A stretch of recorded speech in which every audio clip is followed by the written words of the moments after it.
This is EasyOSX, and today I'm showing you how to connect a PS4 controller to your iPhone or iPad.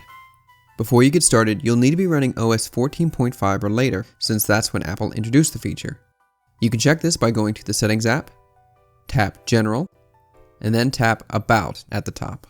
Near the top will be the name and software version of your device. So long as it says 14.5 or something higher, then you're good. If not, go back one level and hit Software Update and update to the latest version. For this video, I'm running iPadOS 17.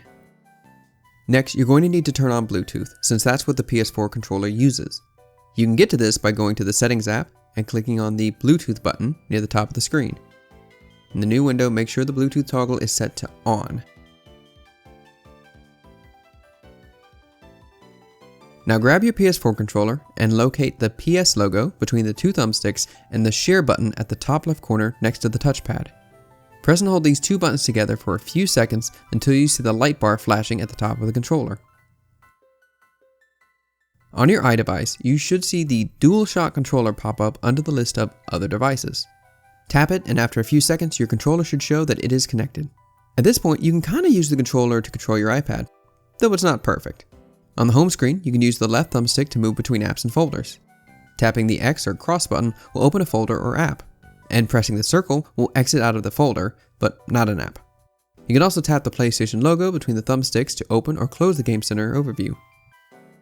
For those using iPadOS 16 or later, you get some additional keybinding functions. Once you've connected the controller, you'll now be able to make changes including profiles for different controllers and users by opening the Settings app, then going to General, and scroll down to find the new Game Controller section. When your controller is connected, you'll see it listed at the top of the Game Controller window, and can hit the Identify button to make it vibrate. Clicking on the controller will let you reset the controller's settings, check what profile and its controls are set to, and also change the profile if you want. Going back to the first screen, profiles can be created for different schemes and bound to particular controllers and games. So if I wanted to have a weaker vibration in my controller or reverse the face buttons on the controller, then I could do that from here. Then go to my controller and select that profile. You can even change the color of the light bar. You can also set profiles for specific games on your iDevice, but not all games have support for individual profiles, in which case they will use the default profiles set for your controller.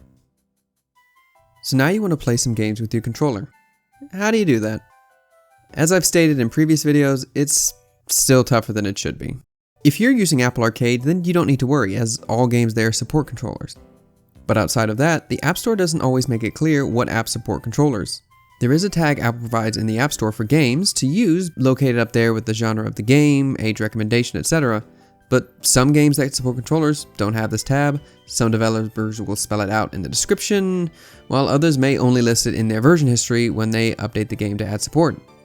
Probably the easiest way to check it is to use a website like GameVice. Since they make controller attachments to work with your iDevices, they also have a good list of what games support controllers. I'll have a link to their page in the description. They have lists for both Apple and Android games. But once you have found the game you want, it's time to start playing. Thank you all so much for watching. If this video helped you out, then give it a like. It'll really help the channel. Likewise, if you want more Mac, iOS, and other Apple tips, tricks, and advice, you can subscribe to the channel. You can also check out my website, EasyOSX.net, as well as my social media pages. Thank you all so much for watching, and I'll catch you next time.